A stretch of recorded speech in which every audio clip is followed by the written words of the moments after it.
Muy buenos días a todos, muy buenas tardes a todos.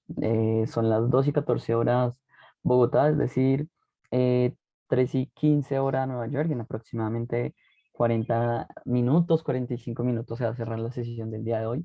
Y como es usual desde Finanzas Trading y junto con nuestro broker aliado OptiTrades, vamos a grabar la sesión de cierre el día de hoy.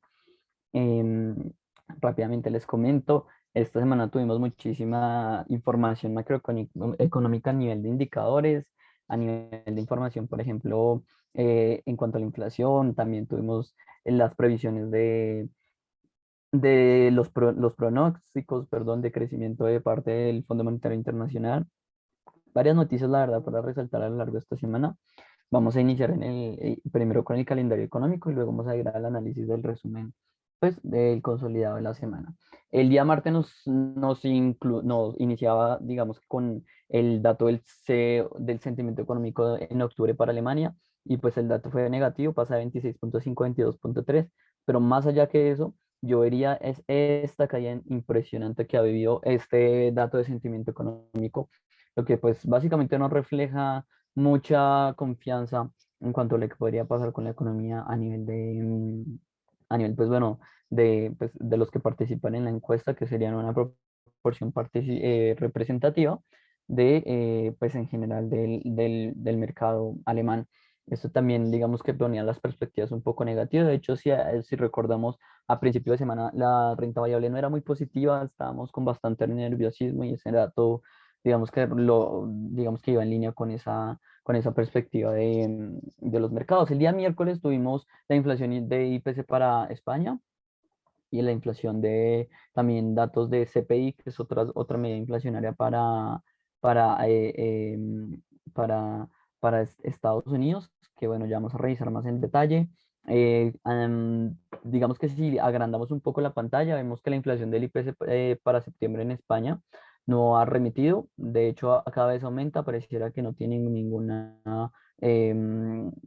ninguna intuición de que se vaya a disminuir. De hecho, si nos vamos aquí a los datos del 2011, que son los datos históricamente más altos que hemos tenido para comparar, ya superamos esa cuota y pareciera, y lo que realmente preocuparía es que eso no se frene y que sigamos continuando con una inflación por encima de los niveles del 4% que ya tenemos actuales, por lo menos en España. Si nos vamos a Estados Unidos, la inflación, el PPI, que es otra medida inflacionaria, pasó, los precios del productor pasó de 8,3 a 8,6, y claro, eran menor que la expectativa del mercado, pero la cuestión es que, primero, estamos en niveles altísimos, y segundo, son niveles históricamente muy difíciles de comparar. 2011, por ejemplo, estamos hablando de una inflación que llegó a 5,6, y pues miren lo que tenemos en este momento, es bastante igualmente peligroso.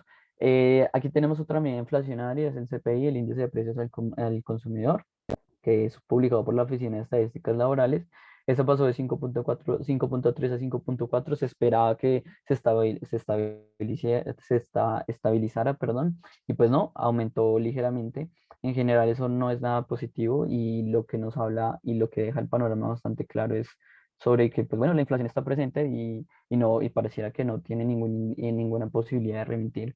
El día miércoles también tuvimos la inflación del IPC y bueno, otro tipo de medidas inflacionarias, pero la principal medida inflacionaria pasó de 3,9 y 4,1, aumentando y también mostrando las muy fuertes inflaciones que hay. El CPI base, que excluye alimentos y, bueno, lo más volátil que los alimentos y la energía, igualmente se mantienen en unas cotas altas del 4%. Si recordamos que a lo que siempre quiere llegar la Reserva Federal es cercano al 4%, al 2%, ¿no? Si nos vamos al día viernes, que son, perdón, sí, el día viernes, vemos las ventas al detalle. Estos fueron los últimos datos del día de hoy, solo que pues no les puse aquí el calendario económico, pero lo que vemos en las ventas al detalle y en el sentimiento económico de la Universidad de Michigan, pues principalmente las ventas al detalle se estabilizan en una cuota, en lo que a mí respecta, que pues es bastante tranquilizadora, pasa de 0,9 a 0,7, y pues bueno, es una perspectiva alcista, la verdad, la que estamos viviendo, no exageradamente buena, pero pues el efecto base ya desapareció y estamos con unas medidas bastante interesantes. El sentimiento del consumidor, en lo que a mí respecta, sí sigue siendo un problema, y probablemente nos esté dando una pista de qué es lo que está esperando el mercado en general para, pues para la economía estadounidense. El sentimiento del consumidor no remite y vemos que una cuota que teníamos en el peor momento eh, de la, mm, de la pandemia estaba en 71.8. Aquí en más o menos en febrero, marzo, abril, como por esos meses las variaciones salen iguales. Y en este momento nos ubicamos en unas caídas similares, 71.4, el dato anterior de 72.8 pareciera que no quisiera remitir, no quisiera avanzar más allá de ese nivel, y pues preocupa bastante, ¿no? Si nos vamos a las perspectivas de inflación a un año y las perspectivas de inflación a largo plazo, que en lo personal son una medida bastante interesante porque esto es una de la perspectiva de inflación a un año es lo que básicamente Jerome Powell, el presidente de la FED, ha mencionado, que mientras que no se ubiquen en cuotas altas y se mantengan, pues ellos no verán una posibilidad de mover sus políticas monetarias, pero pues con los últimos datos, y no solamente con los últimos datos de inflacionarios que son altísimos, sino también con los últimos datos de empleo, por ejemplo.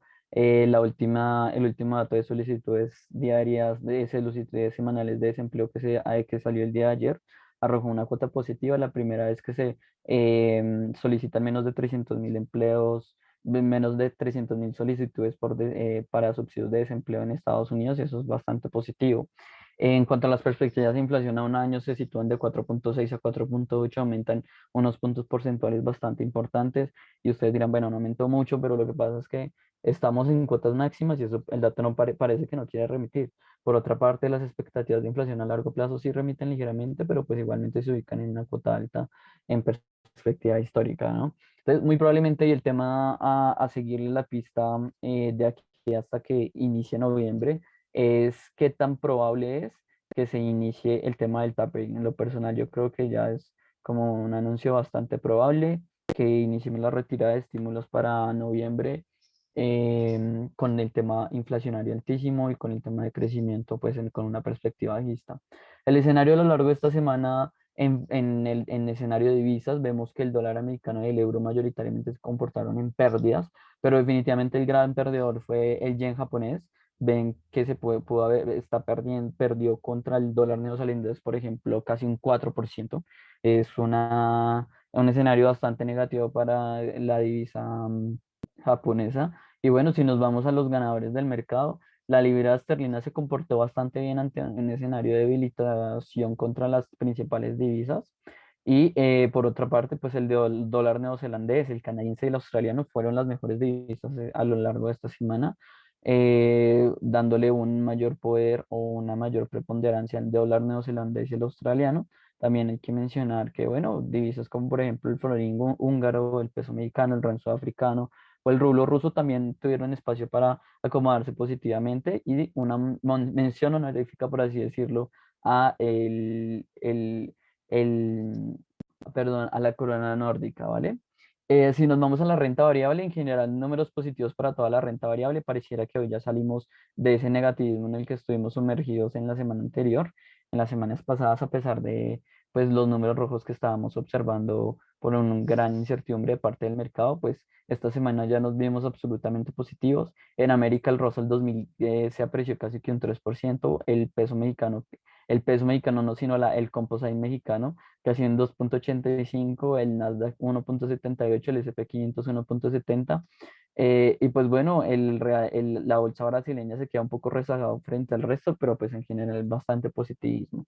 Si vamos al continente asiático, vemos que el yen japonés, perdón, el Nikkei japonés, fue el que mejor le fue esta semana, con una variación del 4%. Inclusive puedo hablar de que fue el que mejor le fue en el mundo.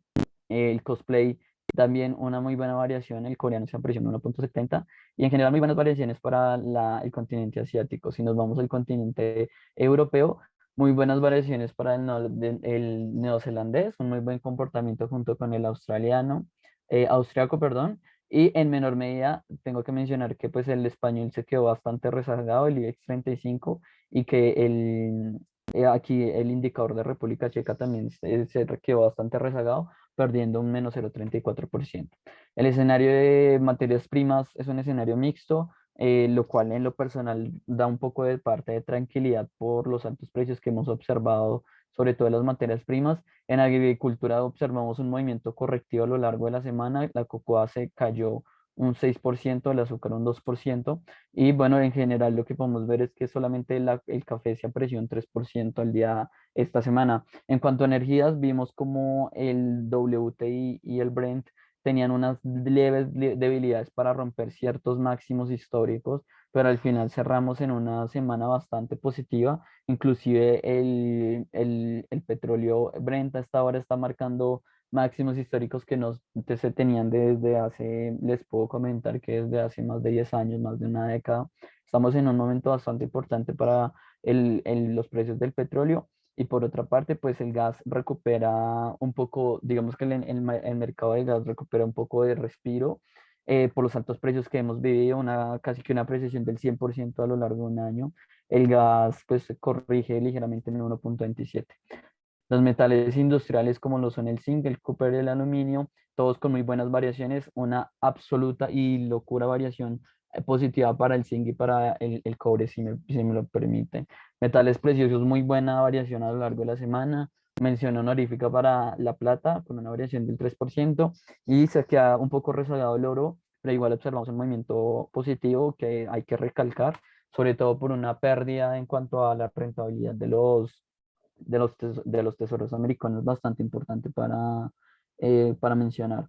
En cuanto a las criptomonedas, que es el último escenario que vamos a revisar, fue un escenario mayoritariamente positivo. Bitcoin está acercándose muchísimo a los máximos históricos de hace 5 meses, que estamos hablando cerca de los $62.000. En este momento nos ubicamos casi que en los 60.000, entonces hacia allá va Bitcoin. Habrá que vigilar las zonas de resistencia muy de cerca para pues tal vez abrir una oportunidad de compra o de venta, dependiendo de pues cómo esté el mercado. Pues por ahora el escenario ha sido bastante alcista, Ethereum también bastante alcista, 5,27%. En general, una muy buena variación de los mercados de criptomonedas a lo largo de esta semana. Eso es todo lo que tengo que mencionar por el día de hoy. Muchísimas gracias. Espero que esta información les sirva de repaso. Y como invitación final, me gustaría que estén muy pendientes de toda la información que se arroja desde los diferentes canales de Finanzas Trading. Y por supuesto, nos vemos el día lunes en nuestra sesión de apertura del mercado y pues nuestro seminario de seguimiento en vivo. Muchísimas gracias y que tengan un muy buen fin de semana. Hasta luego.